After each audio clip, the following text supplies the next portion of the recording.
Muy buenos días, muy buenas tardes para todas. Espero se encuentren bien. Bueno, este videíto es un poco algo que quiero compartir con ustedes, ya que la semana pasada, por un tema de salud mía, no pudimos encontrarnos y ahora nos encontramos con un feriado. Así que bueno, para que descansen y para que se queden tranquilas también, que aquí estamos, sobreviviendo, podemos decir. Bueno, hablemos un poquitito de como una especie de resumen de estas tres clases, ¿sí? Básicamente para que ustedes después cuando nos reencontremos tengamos un poquito una aproximación de ideas, que lógicamente yo le otorgo a ustedes el supuesto saber de estos temas, ¿no? Porque es un psicoanálisis freudiano, que seguramente ya lo vieron.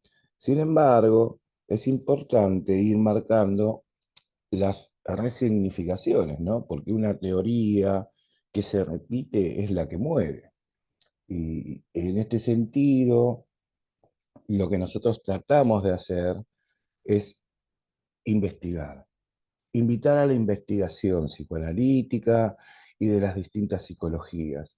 ¿Para qué? Para que se puedan modificar, como la psicología social en la modificación del ECRO, para poder adaptarlas, adecuarlas a las nuevas demandas que tenemos hoy, porque claramente no es lo mismo una teoría escrita en 1900 en términos de contextualizada a, digamos, lo que hoy se necesita, ¿no? En la praxis. Entonces, esa adecuación, ¿sí? Que es una adaptación o una modificación de los ciclos, de los esquemas conceptuales, referenciales, en nuestro caso operativo, conlleva, digamos, a una desnaturalización de la teoría y sobre todo a lo que es una deconstrucción, ¿no?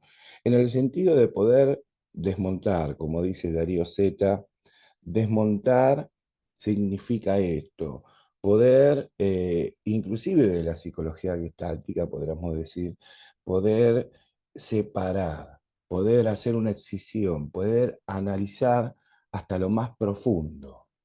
Eso es la deconstrucción, no significa deconstruir, tirar todo, sino significa ir desmontando y volver a construir algo que sea más apropiado hacia la época que estamos viviendo, ¿sí? Porque lógicamente en esta época, esta posmodernidad o esta transmodernidad, porque nos atraviesa, eh, implica que escuchemos nuevas demandas y a esas demandas poder darle entonces alguna posibilidad de visualizar de una forma inmediata, necesaria. Y cuando digo, hablo de lo inmediato, quiere decir el aquí y ahora con una urgencia, ¿no? Sobre todo en la contención emocional.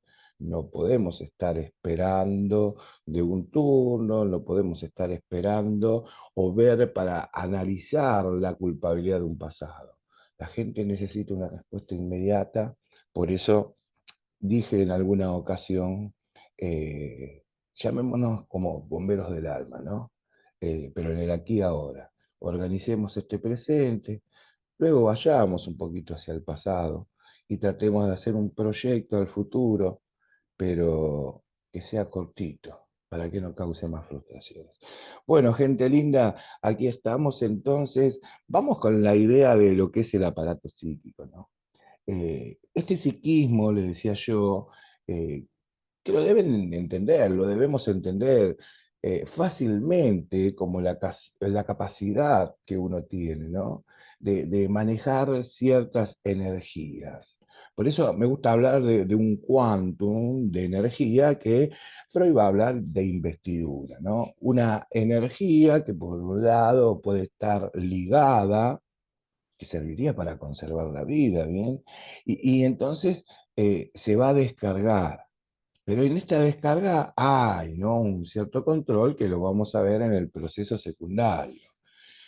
Como ven, este quantum, cuando yo hablo de energía, también Freud habla de un principio más o menos económico.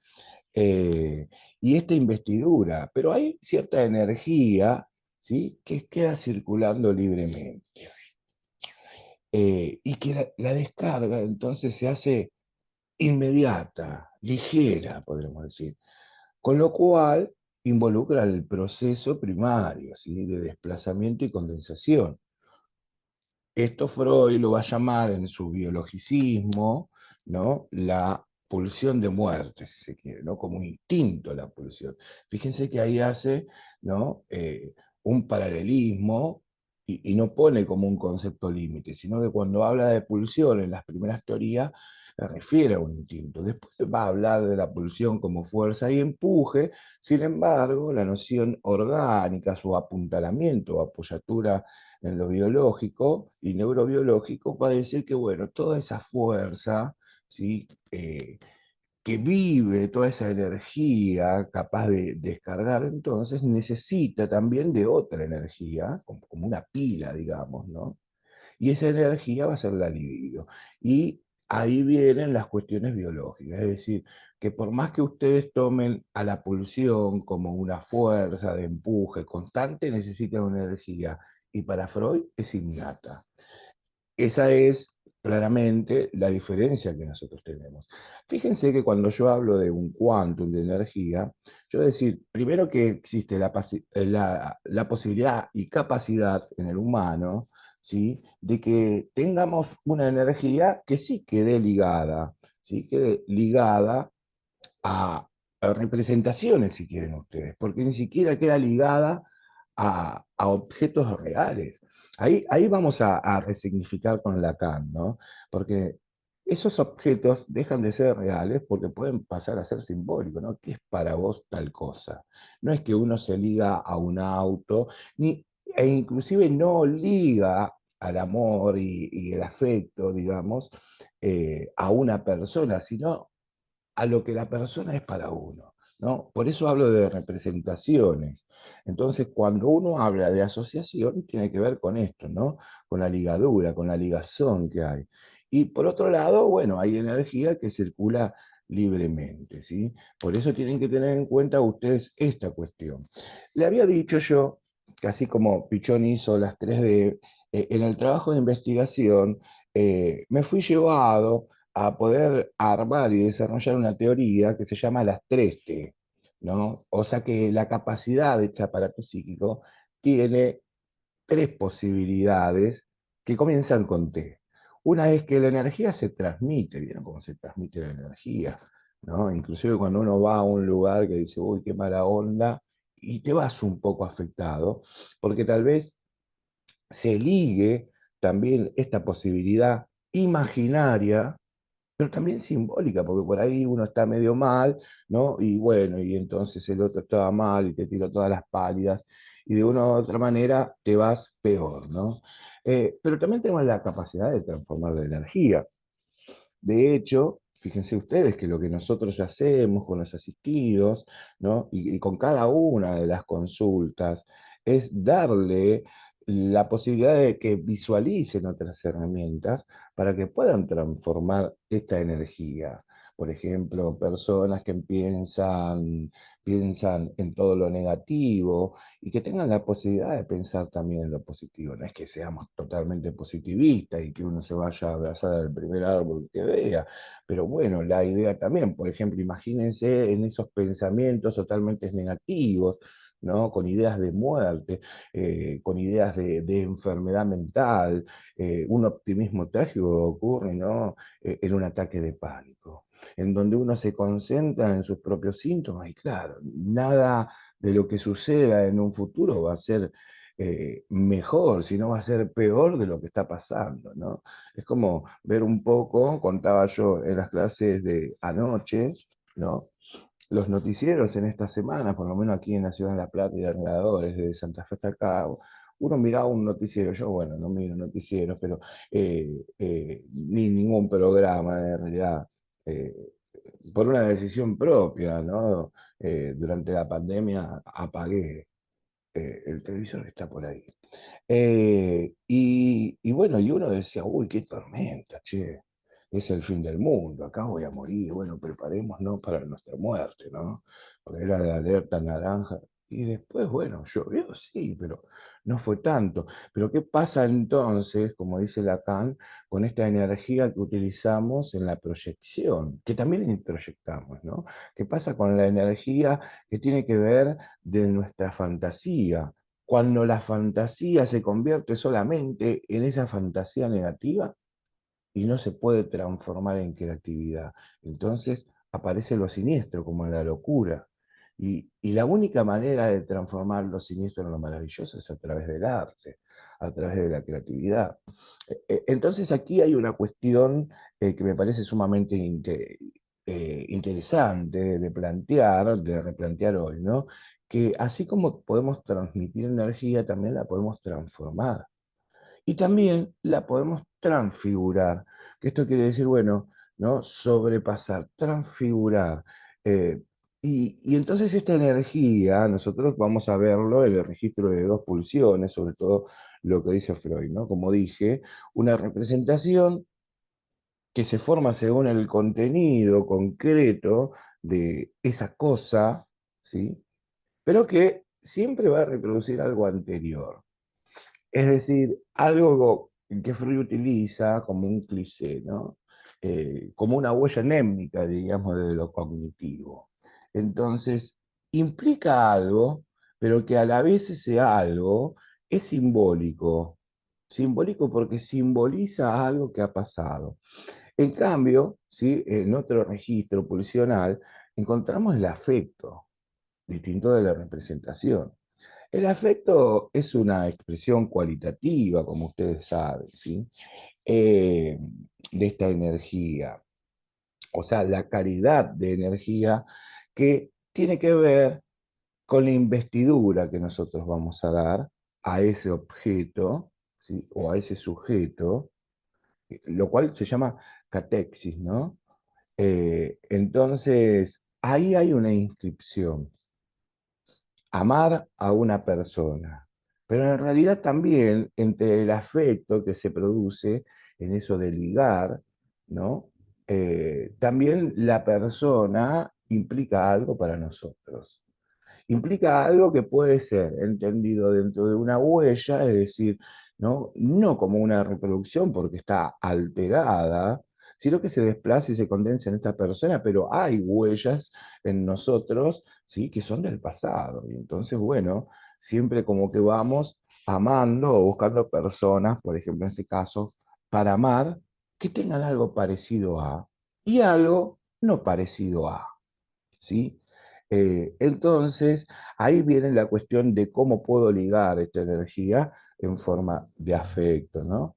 Y hacer una investidura de amor, pero que de todas maneras, como digo, de todas maneras se reproduce algo de lo anterior, pero hay una nueva inscripción porque va a ser una representación de algo nuevo. Hay una transfiguración, pero a la vez una transmisión y una transformación, ¿no? Eh, Así que bueno, un poquito es esta idea del aparato psíquico, ¿sí? Como esta capacidad. Y para entender esta capacidad es que necesitamos dividirla también en ciertos sistemas que en este momento vamos a llamar instancias, ¿sí? Porque fíjense que cuando hablamos de representación hablamos como la posibilidad de pensar en una imagen que sería como una especie de escena de ficción, ¿no? Digo, en un modo totalmente figurativo. Perdón, pero este resfrío y creo que ya tengo como neumonía, ¿no? Algunas cosas así, pero bueno, vamos a sobrevivir. Tenemos como pulsiones de vida y de conservación. Pone. Bueno, entonces digo, un modo como figurativo, capaz de poder, ¿sí?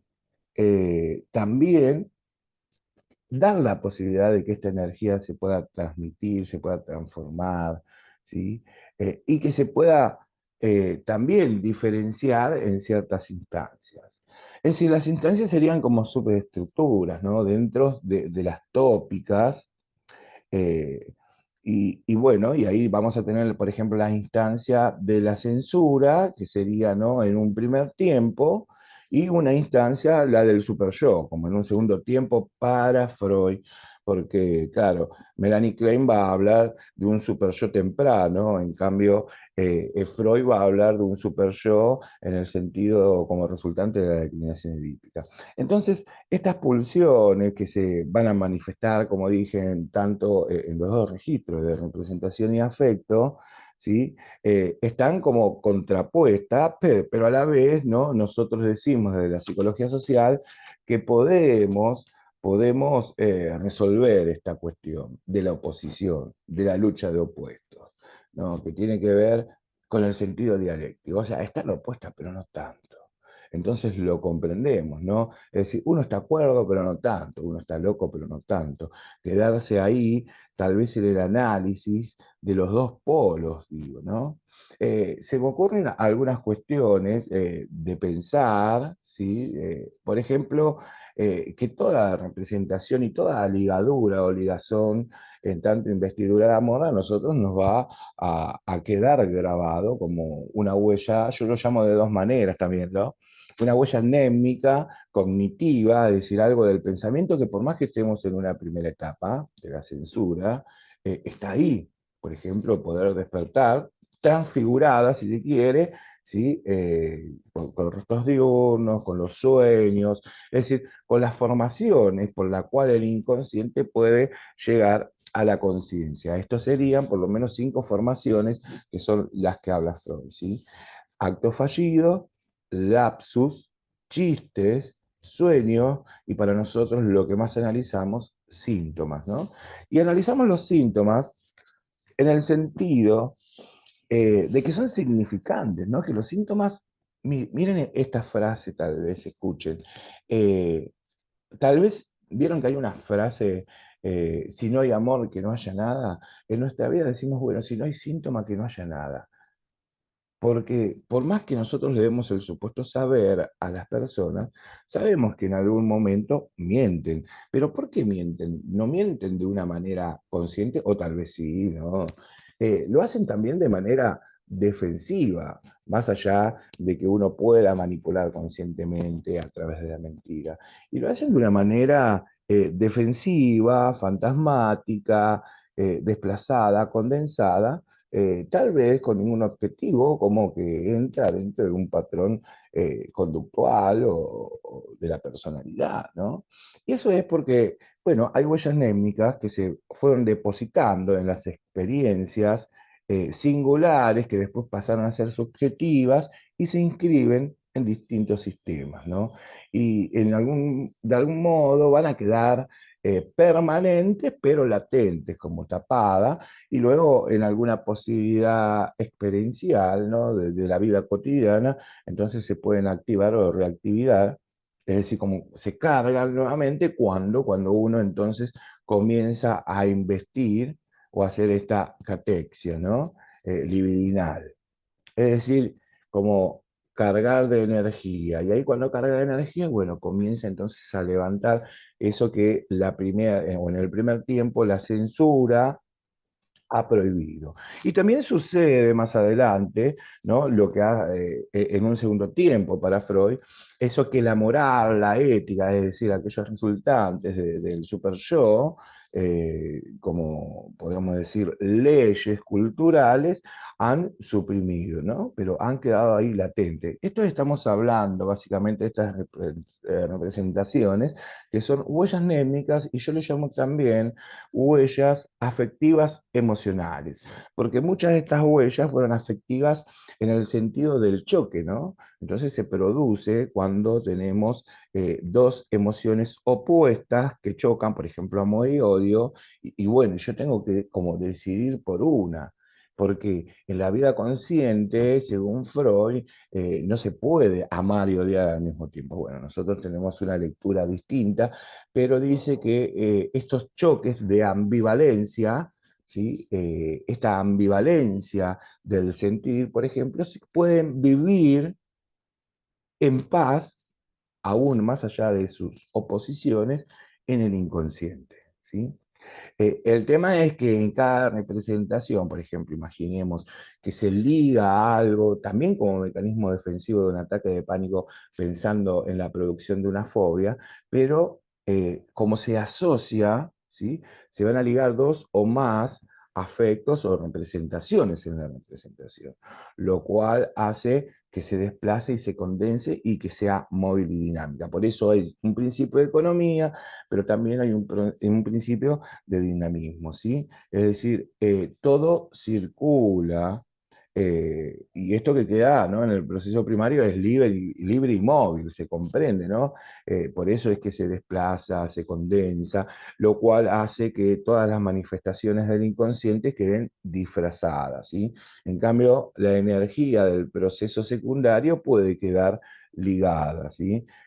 O sea, ¿por qué? Porque la descarga se encuentra totalmente retrasada por el super yo, ¿no? Como que hay una ley que te dice, ahora no. Entonces es controlado. Así que bueno, un poquito para ver esto de cómo funciona el aparato psíquico comúnmente, que ven que es una organización súper compleja, ¿sí? Compuesto por sistemas, por instancias, por representaciones, huellas mnémicas, afectivas. eh, y esto es muy importante que quede en claro, ¿sí? Que quede en claro. Tengo algunas hojas acá que estoy como siguiendo para, porque es difícil dar un zoom para uno mismo, básicamente, sabiendo, imaginando que ustedes están del otro lado, pero no lo están. Es difícil cuando somos poquitos, miren que si no va a ser difícil hablar de esto. Entonces, bueno, igual anoto en las hojas y nunca digo nada, ¿no? Pero bueno, un poquitito era esta la cuestión que quería traer. Eh, Piensen ustedes que la metapsicología o el metapsicoanálisis que Freud quiere irse, ve, ya me estoy yendo.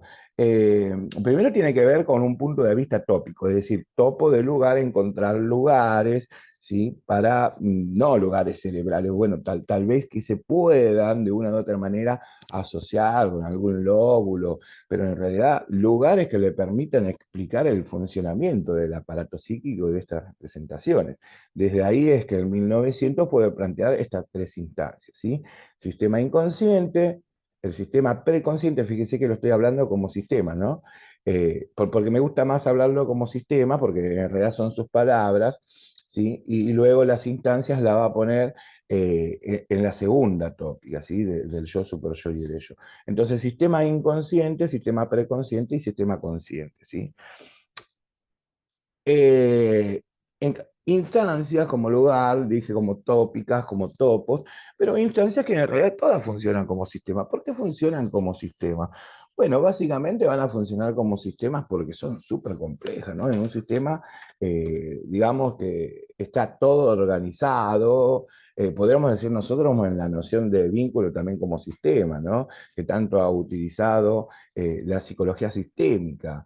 Bueno, en los sistemas o en los vínculos está todo implicado. Al estar todo implicado, está todo muy complejizado y entonces suena caótico, ¿no? Entonces, perdón, entonces este caos necesita de algún orden, necesita de algunas leyes. Y el tema es verlo ahí, ¿no? El punto de vista tópico permite entonces hablar que el inconsciente puede estar definido de una manera descriptiva en donde decimos, bueno, es inconsciente aquellos que no es consciente, ¿no? Por ejemplo, qué sé yo, un inconsciente que puede ser individual, de la propia creatividad, sí, personal, pero también puede ser un inconsciente colectivo, como dice Charlie, es decir, se ha quedado como una huella en nosotros cosas que no son nuestras, ¿no? Y entonces, bueno, ahí aparecen también posibilidades de recuerdos reprimidos, ¿no? En el inconsciente, digamos que es como si fuese un lugar en donde todas estas pulsiones pueden vivir y coexistir. Este es, de alguna manera, la característica que le da como instancia, pero también como sistema dinámico y tópico, ¿no? Eh, Podría decir yo que es lo descriptivo, pero también los deseos innatos, que quiere decir que hay represión, y que también hay un gasto de energía. ¿Por qué se gasta energía, ¿no? Cuando habla Freud económicamente? Y para que no lleguen a la conciencia, porque dice que si llegaría todo estos recuerdos y todo lo reprimido a la conciencia, sería intolerable para la vida, ¿sí? Entonces, ¿cuáles son las ausencias que hay que caracterizan de alguna manera a este sistema inconsciente. Hablando de lo que nosotros hablamos siempre, que es la temporalidad, ¿sí? Es decir, la cronología, aquí no existe. Vieron que podemos definir, ¿no? Pasado, presente y futuro, y decir, bueno, esto viene acá o mañana. Bueno, aquí no, aquí está todo entremezclado. Es como cuando las personas están en crisis, ¿no? Cuando las personas están en crisis decimos, bueno, no tiene un tiempo lineal. Está hablando del presente, pero a la vez habla del pasado y a la vez habla del futuro, ¿no? Y eso implica una desorganización. Sobre todo, ¿sí? Pensando en este inconsciente que va a manejarse con un lenguaje simbólico dado por el proceso primario, ¿no? Entonces, todo lo que parece ser, tal vez no sea. Ahí por eso lo rige un principio de contradicción, ¿sí? Contradicción que tiene que ver con contenidos reprimidos y que tiene que ver con las manifestaciones, ¿sí? Y entonces, bueno, por ahí es esta la cuestión, ¿no? El inconsciente tomado también como un depósito de todas aquellas cosas que si llegarían a la conciencia, dice Freud, serían intolerables para la vida misma. Entonces, bueno, desde ahí, ¿no?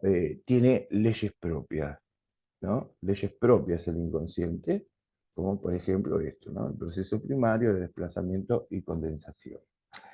El segundo sistema, un sistema de aprendizaje, podríamos decir, ¿no? Nosotros lo tenemos muy presente a esto, aunque no lo tenemos presente siempre, pero con esfuerzo llegamos, es decir, vieron como en esta famosa frase, lo tengo en la punta de la lengua, pero no me acuerdo, o cuando uno dice, ¿de dónde viene esta canción que estoy tratando? Bueno, y por ahí piensa y llega, o por ahí piensa y no llega, y después cuando no piensa, llega a la conciencia. Bueno, este es el preconsciente, que en realidad son restos némicos, podríamos decir, son recuerdos, pensamientos, ¿sí? Que pueden llegar a la conciencia fácilmente, ¿sí? Y bueno, por ejemplo, si yo les preguntaría ahora a ustedes, ¿qué comieron hace 3 días? Y algunos se acuerdan inmediatamente y otros no, y tienen que hacer un esfuerzo como para traerlo a la conciencia. Es importante ver que aquí no hay un desplazamiento ni una condensación, por lo tanto no hay una transformación. Son vivencias, fantasías, pensamientos, sentimientos que responden al principio de realidad, no como el principio que rige al inconsciente, que es el principio de placer. No lo había nombrado porque quiero también darle a ustedes la posibilidad de que piensen en otros principios, porque siempre pensamos en dos principios opuestos, ¿no? Y contradictorios, principio de placer y principio de realidad. Bueno, el preconsciente aquí está comandado, ¿no? Bajo la ley de este principio de realidad, al igual que el consciente. Bueno, la conciencia ya sabemos un poquito porque ahí es donde tratamos de manejarnos, aunque no todo es así, lo vamos a ver en la segunda tópica, ¿sí? La conciencia serían las percepciones, los pensamientos, las emociones actuales que tenemos, los recuerdos, la posibilidad de las tomas de decisiones, ¿no?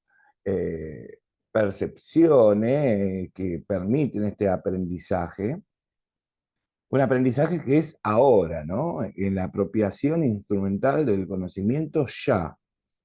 Y el otro aprendizaje que hablaba del preconsciente es aquellas cosas que aprendimos, por ejemplo, no sé, vamos a tomar la fórmula de Pitágoras, y que todos la vimos en alguna manera en nuestro paso por el colegio secundario, aunque muchos no entendimos muy bien para qué servía, y que no nos acordamos. Pero si hacemos un esfuerzo, están ahí porque fueron conocimientos. Lo que pasa es que, bueno, tiene que ver también con la posibilidad esta, ¿no? Si hubo una adaptación activa a la realidad y podemos ser críticos, entonces hay un aprendizaje que no solamente va a quedar como huella, sino como un conocimiento establecido, o estuvimos en una educación bancaria, en donde repetimos teoría, no, el docente se puso en el discurso del amo, en el discurso universitario, de que todo lo sabía y nosotros pasivamente, ¿no? Como sujetos pasivos en una adaptación pasiva que recibíamos, y bueno, y algunas cosas aprendimos y otras cosas quedaron ahí y otras cosas se han perdido también, pero con esfuerzo podemos llegar a la sumatoria de los catetos, por ejemplo. Bueno, ven como también hay un punto de vista dinámico aquí, ¿no? Porque aparecen los conflictos, la temporalidad, es decir, fuerzas de presión, ¿no? Presión, no de depresión, eso es otra cosa, eh, que también son el origen pulsional, son los fenómenos psíquicos, ¿no? Esa fuerza de presión, una lucha como para mantenerlo en estado inconsciente, para que no sea, pero no se puede, porque el guardián en algún momento debe de levantar esa guardia y ahí, chum, esas representaciones ya inconscientes llegan a la conciencia. Y esto es porque también hay un punto de vista económico que produce un cansancio, ¿no? Y porque también las pulsiones se manejan como energía. Bueno, después nosotros vamos a decir, bueno, desde la psicología social tratamos de no poner el punto de vista económico ni estas luchas porque podemos, como dije hoy, superar la contradicción, ¿no? La lucha de opuestos. De hecho, la función de un coordinador es poder visualizar y compartir con el grupo aquellos obstáculos que son epistemológicos y epistemofílicos y que a veces aparecen también como oposiciones y contradicciones para poder hacer algo con ellos, ¿no? Pero bueno, esta es una metapsicología. Quería hablarles también de la posibilidad de que piensen en otros principios, ¿sí? No solamente en esos dos. Un principio de constancia, ¿por qué? Porque si aquí decimos, bueno, tenemos que tratar de mantener lo más bajo posible la excitación y constante, ¿no? Es decir, que haya una descarga de energía, pero procurar evitar más excitación, porque si no, la defensa aumentaría más, ¿se entiende? ¿No? Más excitación, más descarga, más defensa, y esto, bueno, rompería en todo caso el proceso homeostático, es decir, un equilibrio, ¿no? Pero el principio de constancia en sí lo que va a permitir es la vida. ¿Sí? Por eso hay que tomarlo ahí, ¿no? Uno debe ser constante, debe alcanzar la constancia, pero también permitirse ciertas descargas. Imagínense, como yo siempre digo, en un autismo, una persona, ¿sí?, que tiene autismo, con autismo, eh, que tiene un movimiento estereotipado, que se hizo conductual, pero mediante el movimiento tiene que ver con la excitación, autoexcitación y la descarga también, y uno le agarra las manos o deja que no se golpee, que está muy bien, ¿no? Porque uno protege su cuerpo, pero si no se descarga, ¿de qué manera se va a descargar? ¿No? Sobre todo esto siempre lo he trabajado con los acompañantes terapéuticos que frenan los brazos, que frenan las descargas, tal vez poniéndole un almohadón entre la pared, ¿no? Eh, y su cabeza, que en algún momento pueda ser considerado por la persona como un símbolo de un objeto transferencial, o no, o de un objeto, digamos, auxiliar del yo, ¿no? En donde me parece que utilice la palabra transferencial, ¿no? Porque uno puede transferir esa energía a ese objeto sin necesidad del golpe, porque no es la necesidad del golpe, es la necesidad de la descarga. Entonces, eh, tal vez, tal vez la definición más exacta de esa transferencia sea transicional, ¿no? Un objeto transicional o un fenómeno transicional que se pone entre, ¿no? Como, bueno, venir entre, lo que significaría en latín, si nos vamos a etimológicamente, lo que es la intervención. Nuestras intervenciones desde la clínica es venir entre, ¿sí? Entre tal vez la realidad, lo simbólico y lo imaginario, entre las alegrías y las tristezas, bueno, entre la oposición. Por eso me gusta mucho replantear esta cuestión. Bien, principio de constancia. Segundo principio, principio de inercia. Bueno, saben ustedes, la inercia, como dije hoy, tiene que ver para Freud con más que nada la fuerza neuronal, ¿no? Esa sinapsis química, ¿sí? Y también eléctrica que permitiría entonces la función neuronal de descarga de energía. Complicado cuando hablamos de base, no quiere decir que esto no le resto importancia, sino que, bueno, podemos ir más allá de las argumentaciones biologicistas, ¿no? Pero bueno, lo podemos explicar también desde aquí. Tercer principio, podemos hablar de un principio que suena a banda metalera, el principio de Nirvana, ¿sí? Justamente que es el que permitiría que esa descarga llegue a un punto cero, la pulsión en cero, ¿no? Que estaría la posibilidad de reducir a cero toda la excitación o este estado de excitación interna, conduciendo lógicamente a la muerte. Por eso está ligado también al principio neuronal. Demasiada sobrecarga y entonces uno podría hablar de conductas suicidas también aquí, ¿no? Pero permitiría entonces las conductas suicidas, pero suicidas de verdad, no los intentos fallidos, ¿sí? Bueno, como dijo hoy al principio el placer, en donde todas las actividades psíquicas entonces van a tender a esta ganancia de placer, evitando, por supuesto, el displacer, y el placer también va a generar cierto monto de excitación, ¿no? Pero ese monto de excitación tiene que ver con la satisfacción. En cambio, el displacer te da una excitación que es sobrevalorada, ¿sí? Y este, más que nada, es este principio económico. ¿Cómo gastamos energía para mantener nuestro cuerpo, dice Freud, nuestra mente y nuestro ser lo más bajo posible de excitación? Entonces, bueno, ¿por qué? Porque si es comandado por el principio de placer, lógicamente que va a querer tener una satisfacción inmediata. El principio de realidad, que es el que Freud, digamos, separa para explicar lo preconsciente y lo consciente, para explicar también el yo y el super yo, eh, tiene que ver bueno, esta pareja, podríamos decir, al principio de placer, si hablamos en series complementarias, y que es el regulador, ¿sí? La posibilidad también de que esa búsqueda encuentre una satisfacción, y bueno, por ahí, ¿no? Mediante rodeos, podríamos decir, porque no va directamente. Entonces habla de una adaptación y entonces también ahí aparece la idea de la senda tópica, que lo va a llevar luego en unos años a poder plantear las condiciones también impuestas por el mundo externo, que tiene que ver con la cultura, ¿no? Entonces, bueno, un poquitito ver esta transformación de la energía libre a una energía ligada, teniendo en cuenta lo económico, lo tópico y lo dinámico, ¿sí? Lo cual conllevaría a otro de los textos que escribe en la repetición y elaboración, que es la compulsión de la repetición. Ya estamos casi en 1920, ¿sí? Es decir, repeticiones de situaciones que serían antiguas, ¿sí?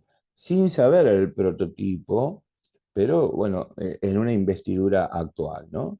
Lo cual puede presentar otra vez un conflicto.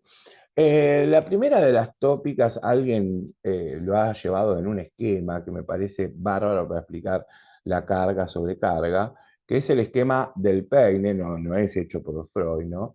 En el esquema del peine, ¿no? No tengo un peine por aquí, pero bueno, imagínense que yo tengo dos polos, ¿sí? El primer polo, que sería el extremo, podemos pensar izquierdo de este peine, ¿no? Es el polo receptivo, perceptivo. Ahí se reciben todas las percepciones, ¿sí? Sensoriales, las palabras. También en la oposición de placer y dolor, porque hay una realización de un deseo sexual, podríamos decir, reprimido y también alucinatorio, como los sueños, ¿no? Entonces, bueno, ahí hay una carga, ¿no? Se carga en el polo perceptivo. Y esa carga va a ir por cada uno de los dientes dejando huellas, huellas némnicas, huellas, huellas, huellas, huellas, huellas, ¿no? Tres cuartos de ese peine, si lo tomemos en medida, es ese lugar del inconsciente, donde habita el inconsciente. Y donde van a habitar entonces, digamos, a partir de estas marcas, las formaciones del inconsciente. Llegando al final de ese cuarto restante, encontramos justamente la barrera de la censura. La barrera de la censura no es más que el preconsciente, que lucha, que hace un análisis para ver qué llega, cuáles son las representaciones que llegarían o no a la conciencia. Por eso es el gasto de energía, ¿no? Porque si llega a la conciencia, como dije hoy, es intolerable. Y para nosotros lo intolerable se llama angustia. Sería vivir en angustia, ¿no? Y entonces, en el último extremo, ¿sí? Entre lo que es la franja del preconsciente y los tres dientes restantes del cuarto que nos habías quedado, estaría la conciencia, ¿sí? La conciencia que termina con el extremo derecho de esa punta de peine, que sería el polo motor. Y como es un polo motor, es un polo de descarga. Es decir, las cosas cotidianas, ¿no? Prácticas, que son funcionales, en donde necesitamos entonces descargar al exterior. En el polo motor se entiende que es la conciencia y por lo tanto todos los procesos que se relacionan con la memoria y con la conciencia, que se excluyen de la inconsciencia, ¿no? Pero que pueden llegar de todas maneras a la conciencia. Bueno, ¿cómo llegarían? Porque dentro, como la energía circula aquí y todas las representaciones, entonces pueden hacer un camino de progresión, decimos, del inconsciente, ¿no? Hacia la censura, y entonces, por medio de rodeos, poder llegar a la conciencia, superando a esa censura preconsciente, ¿sí? A ese guardián, que es la represión, de todas maneras, ¿sí? O puede hacer un camino de regresión. Es decir, bueno, se choca contra la censura y entonces vuelve, ¿sí? Lo cual no hace que vuelva y se quede quieto. Lo cual hace que vuelva frustrado por no llegar a la conciencia. Vamos como a personificarlo, ¿no?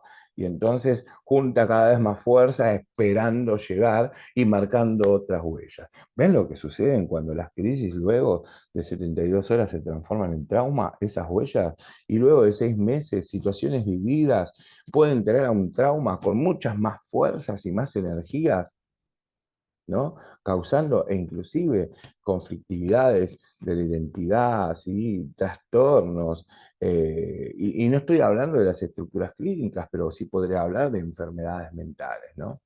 Eh, Bien, Freud utiliza para explicar sobre todo esta cuestión, va a utilizar el sueño, por eso la interpretación de los sueños en este libro, él dice que es la vía regia para todo lo que sea, ¿sí? La posibilidad de explicar ese inconsciente y cómo el inconsciente pueda acceder. Para nosotros, en nuestra clínica, como no somos expertos, psicoanalíticos en la interpretación de los sueños, y creemos que los sueños hay todo un simbolismo, y sostenemos la semiótica lacaniana y de Foucault, entonces trabajamos sobre los síntomas, ¿no? Sobre los síntomas significantes de otros significantes. Por eso hablamos de mentira a la verdad también, ¿sí?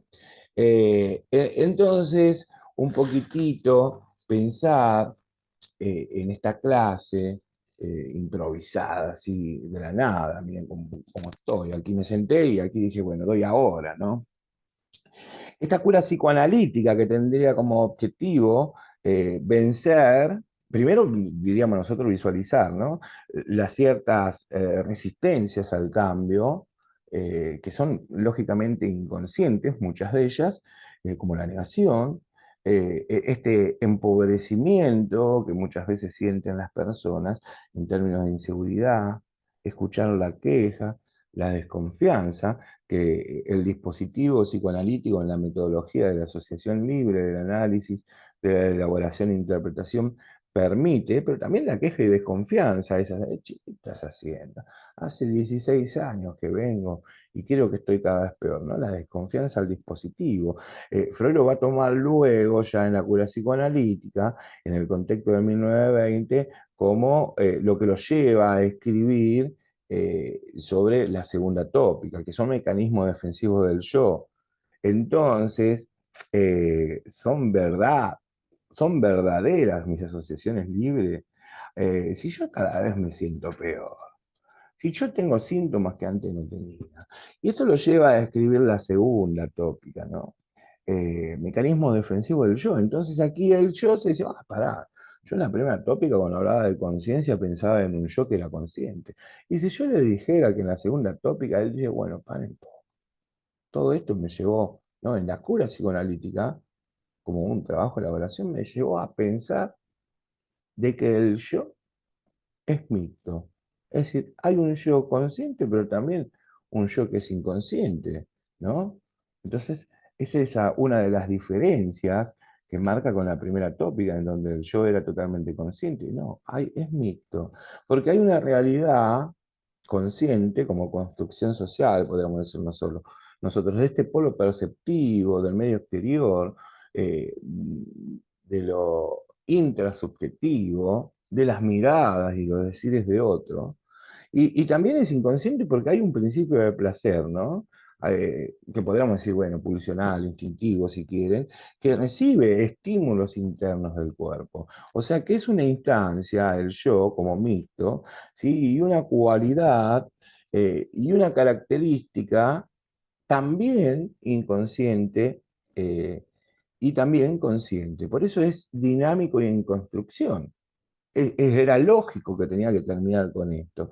Por eso el yo es el que vive, el que vivencia las tensiones, los conflictos, las relaciones objetales, estoy hablando, ¿no? De la interacción, que nosotros decimos más que objetar, también con sujetos, y estos polos de descarga que se ven lógicamente en los vínculos situacionales. Por eso vemos que hay funciones que son muy particulares. Ahora, pensemos también del ello, ¿no? Porque si dijimos que el yo tiene que ver con lo racional, con lo lógico, que es temporal, que es actual, ¿sí? Como si fuese el jinete, como si fuese un conquistador, esto es un ejemplo, ¿no? Un monarca. El ello tiene que ver con las pasiones, con las pulsiones descontroladas, dice Freud. Si el yo era el jinete, el ello tiene que ser el caballo salvaje. Si el yo era el conquistador de esas tierras desnudas, entonces justamente eh, esas tierras desnudas que nunca fueron inexploradas, eh, es el ello. Y si el yo fuese como un monarca, entonces el ello sería la monarquía parlamentaria. ¿Y qué papel juega el superyo, jugaría en todo esto? Y bueno, el superyo tiene que ver con la base de toda la conciencia moral, de las cuestiones éticas, la religión, el mundo de las normas sociales, ¿no? Que son impuestas, instituidas por la cultura, por la familia, por las instituciones, por la sociedad en sí. El superyo pasa a ser crítico, ¿no? Entonces, sí, bueno, en este ejemplo del jinete y del caballo, él sería como una especie de abogado, diciendo cuáles son las normas que uno debería seguir para poder ser jinete del caballo salvaje, ¿sí? Y en el Conquistador, y bueno, no sé, me imagino a Colón llegando a esta tierra, viviendo con la gente, pero también el super yo, bueno, no tendría mucho super yo Colón, pero jugaría como en el sentido de la culpabilidad, de ser el verdugo, ¿no? La duda, che, pero es verdad esto, pero si hay gente, entonces, ¿no? ¿Cómo sería? Los mato, no los mato. Son unos ignorantes, le pongo la Biblia y le saco el oro, ¿no? Y no podría vivir con él. Y sin embargo, bueno, no importa. Y si fuese en el tercer ejemplo del monarca, el super yo me lo imagino como ¿no? Si dijimos que el ello era la monarquía parlamentaria, entonces, bueno, el superyo sería como los señores que castigan, ¿no? Serían como jueces y el jurado a la vez, que te dice, sí, esta es la pena. Entonces, el ello pasa a ser desconocido y extraño para el yo de una u otra manera. En cambio, el super yo, ¿sí? Ahí entra dos cuestiones. Lo que es el ideal del yo por un lado, y lo que es la formación del carácter a partir de la posibilidad de las identificaciones. Identificaciones que, como hablaba hoy, tienen que ser de la proyección y la introyección de aquellos objetos investidos ¿no? En la investidura de amor que hoy nombraba, son los objetos amados. Y también objetos amados y perdidos, o sea, la cuestión es del duelo, ¿no? Entonces ahí está donde el ello debe de superar ese objeto perdido. El ello, por el principio de placer, tiene que seguir viviendo y no caer en la depresión melancólica de decir, bueno, el objeto que amé, que tanta energía le di, ¿se acuerdan de esta frase que lo dije? Sobre todo en la depresión melancólica, que es tan jodida, que es diferente de la depresión. Freud dice, cuando uno se identifica con ese objeto que ama y el objeto se muere o se va, entonces la sombra del objeto perdido cayó sobre el propio yo y lo secó. ¿No? Esto quiere decir, se fue, no está más y se llevó toda mi energía. Y si no tengo energía, ¿cómo hago el trabajo? ¿Cómo hago un trabajo de duelo? Porque es un trabajo y todo trabajo requiere de energía, ¿no? Entonces, si yo me identifico con ese objeto, yo puedo ser amado en su lugar. ¿Sí? Pero ¿qué pasa cuando el objeto no está? La identificación primaria, por ejemplo, de la figura paterna, ¿no? Eh, hace de esta contradicción y lucha de opuestos por el superyo. Por ejemplo, la identificación tiene que ver, vamos, pensemos en la identificación de la figura paterna. Soy yo, en mi teoría de la identidad, yo quiero ser como mi padre, porque debo ser como mi padre, pero yo no quiero ser como mi padre, porque no debo ser como mi padre, ¿no? Esa lucha. Y como para ir, no sé, no tengo tiempo, ¿vieron? Soy inconsciente, soy acronológico, eh, no tengo temporalidad. Fíjense que también, ¿por qué uno se desgasta y trabaja básicamente en esto? Y decimos, bueno, la desorganización yoica que entra en la crisis. Porque eh, yo digo, Freud dijo algo muy interesante, ¿no? De este cansancio y desgaste del yo. El yo es un vasallo, pero en realidad dice que es el triple vasallaje del yo. Hay un sometimiento del yo constante, ¿no? En ese principio de constancia que rompe justamente el estado homeostático. Fíjense cómo se relaciona todo con lo que voy diciendo. Primero, sometimiento al ello, porque lo pulsional bajo el principio de placer, ¿qué quiere? Una satisfacción inmediata, ¿no? Entonces pone presión, pone presión, pone presión, y el yo le tiene que decir, no, pará, no todo, no todo ahora, no todo ya, esperá, lo que nosotros decimos, ¿no? Justamente el tiempo de demora, ¿no? ¿Cuál es tu tiempo de demora? Entonces el ello quiere una satisfacción inmediata. Ahora, el yo como lo real, como la posibilidad de este principio de real, de abrir la puerta, de estar, también es una presión, porque es la responsabilidad que duele, la vida que duele vivir por ser responsable. Porque el yo me genera una crisis de identidad, porque es la parte ejecutiva, porque tengo que organizar, porque tengo que mediar, porque tengo que reprimir, porque trato de adaptarme, porque trato de regular, de controlar los impulsos, porque, ¿no? Y todas estas cuestiones. Entonces genero relaciones y objetos y trato de que sean sanos, porque por ahí veo algunas cuestiones que no, entonces soy un ser deseante. Chao, miren si no tengo presión en la realidad. Y además también es vasallo del super yo, se pone al servicio del super yo, ¿no? Lo terrible.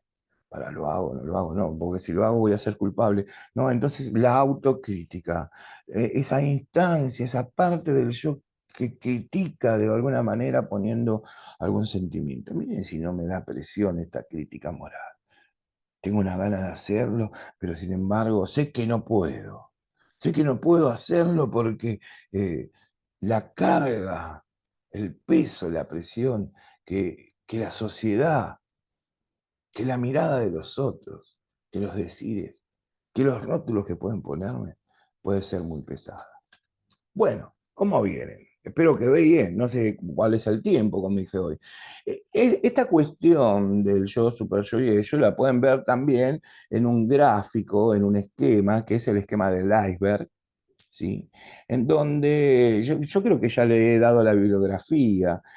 Yo siento que queda como un monólogo todo esto, pero bueno, le doy la clase como adelantada, entonces el próximo encuentro podemos hablar y espero que sea así, que es lo que ustedes también están pidiendo y a mí me encanta, porque si no, sí, termino haciendo una clase teórica. Entonces, para que las clases sean verdaderamente prácticas, hagamos un enseñaje de ver qué comprenden, qué no comprenden y qué saben ustedes, ¿no? Porque yo no me pongo de ninguna manera en el supuesto saber. Creo que la posición mía, más citando a Lacan, ¿no? Tiene que ver en esto. No me pongo ni en un discurso del amo, ni en un discurso universitario. Tal vez en el discurso más histérico que en el discurso del analista. Entonces, ustedes sean y hablen y compartan, ya que somos bastante en el grupo, y querían como clases así adelantadas o... yo siempre doy como una explicación, después daba la lectura, ¿no? En algunas oportunidades inverso, pero bueno, ya que ustedes lo pidieron, ahí yo le estoy dando aparato psíquico, primera tópica, segunda tópica, los principios, ¿no? Todo lo que estoy hablando. Entonces, bueno, hagamos un gran debate y vayan pensando ustedes, ¿sí? En estas cuestiones, en la vida cotidiana. No se olviden que van a trabajar con la vida cotidiana de las personas, ¿no? Y todo esto se va a presentar. Bueno, volvamos un poquitito a esto, lo que decía, ¿no? Cómo el esquema del iceberg entonces puede representar todo esto. Y lo primero que se ve es aquello, lo empírico, la percepción, los pensamientos que corresponden al yo, ¿sí? Como consciente, pero bueno, como también dije, hay cuestiones que tienen que ver con el inconsciente, que son los mecanismos defensivos, los recuerdos, reconocimientos, que son también componentes de la personalidad. Por lo tanto, en esa zona de donde se observa esa montaña de hielo, que es empírico y directamente observable, sobre la base de la línea cero del mar, podríamos decir, de ese nivel, estaría una zona de conflictos emocionales, ¿no? Que ahí sigue rigiendo el principio de realidad. Y ahí al costadito aparece el super yo, porque el super yo tiene que ver con el preconsciente, es decir, está por la otra, ¿no? Y tiene que ver con esa fuerza a veces para querer encajar, ¿no? O el encaje social, le digo yo. Y tiene que ver con el sentido de un principio de perfección, por eso hablaba hoy de los ideales, y también ideales interiorizados, que hace que el super yo entonces eh, sea instituido y que por lo tanto es una presión que no permite muchas veces lo instituyente, ¿no? Y abajo, entonces toda la gran parte, por eso el pichón hace un cono invertido, chicos, chicas, ¿no? Por eso el cono invertido dice, bueno, cómo espiraladamente, ¿no? Lo latente, lo inconsciente puede llegar a subir. Y también cómo los abogados, cómo los jueces, que serían representantes del superyo, tienen la conflictiva de no dejar ser, ¿no? En ese sentido, tratando siempre de poner un principio de perfección y por lo tanto darle la posibilidad al yo de la frustración, ¿no? Alcanzar el ideal. ¿Por qué uno no abandona el ideal del yo dado por el otro? Por el propio yo ideal, ¿qué sería? Y no te quiero fallar. ¿No? El ideal de yo hace que un pibe le diga, dale, tenés que jugar al fútbol como Messi. Entonces se la cree que es Messi. Pero en algún momento, si la realidad le dice, no soy Messi, no, soy un patadura, ¿viste? Eh, pero, sin embargo, no te voy a decir que no quiero jugar al fútbol, que no me interesa, porque le fallo, ¿sí? Te fallo. Entonces, mami, papi, no te quiero fallar. Y voy a seguir creyéndome que soy Messi hasta que me frustre nuevamente. ¿Sí? Y ahí entonces deja la actividad del fútbol de existir como placentera, porque aquí también está el error, no como un obstáculo epistemológico en Freud, porque el ello tiene que existir, porque debemos de tener placer. Pero bueno, en el ello dice que ahí van a estar los miedos, van a estar los deseos sexuales reprimidos, que son inaceptables, necesidades inmorales, deseos que son egoístas, irracionales, la agresividad, pulsiones estructurales. estructuralmente desestructuradas, podríamos decir en psicodiagnóstico, ¿no? ¿Qué tiene que ver con el inconsciente? Y por eso esa parte es como la parte biológica y que sería como el origen del eros, del tánatos y de la libido también, ¿no? A dónde estarían los instintos de supervivencia, de reproducción y de placer. Bueno, ven que en la teoría Freud también, ¿no? Y en estos esquemas parece como, bueno, el inconsciente es repodrido, ¿viste? El ello entonces, pero no se olvidan del placer. Por eso es muy importante la resignificación que yo le hago también a partir de ciertas lecturas lacanianas, ¿no? Aunque Lacan toma el goce de otra manera, el exceso. El exceso de placer permite el goce, y el goce es, ¿no? Tener un plus de placer, más allá del principio de placer, aunque el cuerpo me duela, que llega a la compulsión de no poder dejar de hacerlo, ¿no? Imagínense la persona, la señora que se lava las manos y se le salen los pedazos. Y vos lo ves, ¿no? En el yo, en la realidad. Y la señora, ¿qué hace? Y la señora dice, no puedo dejar de hacerlo. Hablaba el otro día, ¿no? Del cutting y decía del cutting adolescente, ¿no? Y pensaba en esto y bueno, las primeras pueden ser como un intento de expresar, de que el cuerpo hable y todo. Y también puede ser en el lenguaje colectivo, en este inconsciente colectivo que va pegando y se queda fijado como huella, ¿no? En la posibilidad de pensar también que esos cortes del cuerpo pueden de alguna manera calmar los dolores del alma. Fíjense, ¿no? El romanticismo de la naturalización del lenguaje, ¿no? En una frase del habla inventada por otros. Por eso ahí tenemos que ver que es mentira la verdad, ¿no? Que uno dice. Pero vamos a suponer que es verdad, pero ¿hasta qué punto? Porque llega un punto en donde vos te seguís lastimando y ya las piernas, todo, pero seguís en las mismas cicatrices, abriendo y cada vez el dolor ya no lo puedes evitar, porque cada vez es más grande.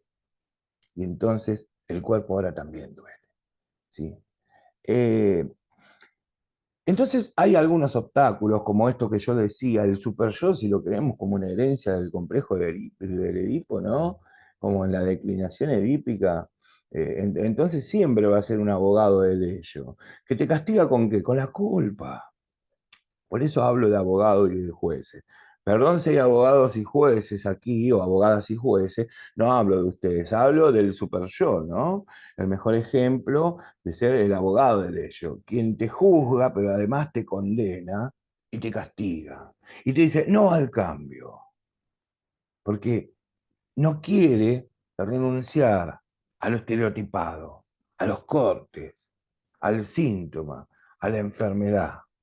El superyo te dice, te castigo por los crímenes cometidos y aún te voy a castigar por los que no cometiste. Yo soy el juez, yo soy el jurado y soy el verdugo. Por eso el ideal del yo, en nuestra teoría psicosocial, es el depositado, ¿no? El depositado o lo depositario, ¿no? Y al yo ideal, temeroso, el mandato familiar. Por eso no me voy. Bueno, gente, creo que con esto hemos avanzado en la idea de aparato psíquico de primera tópica a segunda tópica, que con los videos que le he mandado, creo que se va a comprender y podemos hacer un lindo debate. Me gustaría también que vayan pensando, para poder charlarlo, cuando ustedes, en algún momento de sus vidas, de sus experiencias subjetivas, se encontraron en estas conflictivas, en las conflictivas entre las instancias, sobre todo en la segunda tópica, que es la que más nos importa a nosotros, pero tenemos que aprender de la primera, ¿no? Cuando ustedes dijeron, bueno, hay un predominio, me encontré con el predominio del super yo y entonces dejé de sentir placer por el miedo a esa crítica, a este juez, a ese abogado que me iba a castigar. O cuando se encontraron con un yo totalmente agotado, porque ya no podía aguantar el placer, por ejemplo, en un consumo, que se hizo un consumo problemático y ya no era placer y el yo queda desorganizado, ¿no? Y si no, bueno, cuando encontraron el predominio del yo, decir, bueno, estoy equilibrado, puedo hacerlo, no tengo miedo del castigo porque vengo bien, ¿no? Así lo pone Freud al yo, como, porque toda la psicología, ¿se acuerdan que yo le dije? Tiende a ese equilibrio. Y sería bueno el equilibrio, o también sería bueno pensar en lo dinamismo o en el dinamismo, pero de otra manera, ¿no? De una manera que sea, bueno, por un momento tengo un predominio del ello y me dejo invadir por el principio de placer, ¿por qué no? Porque también es un principio de vida, ¿sí? Pero por un momento también me tengo que aceptar las normas, ¿no? Porque las normas de alguna manera me sacan del lado del camino, como dice Fito Páez, y me colocan de nuevo, ¿no? En un camino para evitar el caos, si se quiere. Y por momentos, bueno, tengo un predominio del yo en donde me siento totalmente, mi narcisismo, digamos, mi egocentrismo está centrado en un principio de realidad y soy un señor, un jinete. Así que bueno, piensen en esas experiencias y entonces la próxima clase, que este miércoles no porque es feriado, vamos a charlar sobre esas experiencias. Si ustedes las quisiesen compartir en el grupo abiertamente, por supuesto, lo pueden hacer con mucho placer para mí leer esas experiencias. Que uno diga, mira, experiencia o cuestiones de la vida cotidiana, ¿no? Qué sé yo. Mira, a mí me pasó esto, ¿no? Yo creo que le he contado en alguna vez el ejemplo del timbre, ¿no? Es un ejemplo inventado, pero cuasi inventado. Ustedes saben que mis palabras pueden ser verdades o pueden ser mentiras. Entonces salía de una institución que muchos de ustedes conocen y me dirigía caminando a tomar un colectivo aquí en La Plata del Oeste que estaba en la cancha de estudiantes, ¿no? Paraba por ahí enfrente. Entonces pasando por unas calles, creo que era 4 y 61, por ahí, veo un edificio alto, hermoso, que el color de los timbres me encandiló. Y lo primero que pensé, digo, wow, ¿cómo hace, no? Este tipo, el portero, porque pensaba en esto, para dejarlo tan brillante. Mirá, parecen de oro, ¿no? Imagínense. Pero a la vez, desde mi ello digo, qué ganas de tocarlo todo, qué ganas de tirarme encima de todos esos timbres y hacerlos sonar. Pero era como que venía, ¿no? Ese juez. Dale, no seas tan boludo, tan grandota al pedo, vas a tocar. Imagínate la señora del séptimo piso que por ahí, ¿no? La haces morir de un infarto, vas a ser culpable. Entonces, la realidad me presenta el edificio, el ello me dice, dale, volvamos como antes cuando jugábamos, ¿no? A tocar timbre y salir corriendo. Y ahí el super yo me dice, no, para, lo cronológico, las leyes, la norma. Entonces ese día me fui, como con una frustración por no sentir placer, pero lo tendría que haber hecho. Me acuerdo de haber tomado el colectivo, ir pensando todo el camino, pero lo tendría que haber hecho. Por eso me siento tan mal, porque no hago las cosas que me dan placer. ¿Qué me costaba? ¿No? Pero bueno, ya voy a tener posibilidad para la revancha. Al otro día, cuando salgo del trabajo, voy caminando y paso nuevamente. Fíjense cómo es recurrente, ¿no? Los actos también. Por ese edificio. Cada vez más brillante esos timbres. No saben lo que era. Y esta vez me abalancé sobre todos ellos. Y salí, no corriendo, ahí sí, con la cola entre las patas, podemos decir. Y empezó todo un mecanismo esquizoparanoide a seguirme, ¿no? Y miraban, me parecía que todos los que pasaban me miraban, e inclusive gente del edificio, ¿no? Mis pensamientos estaban como locos, pero sentía placer, ¡ja, qué lindo! Qué bueno lo que hice, como digo, por fin me tomo el colectivo y la gente parecía que me miraba. El chofer dijo, este sabe algo. Y me entró como la paranoia.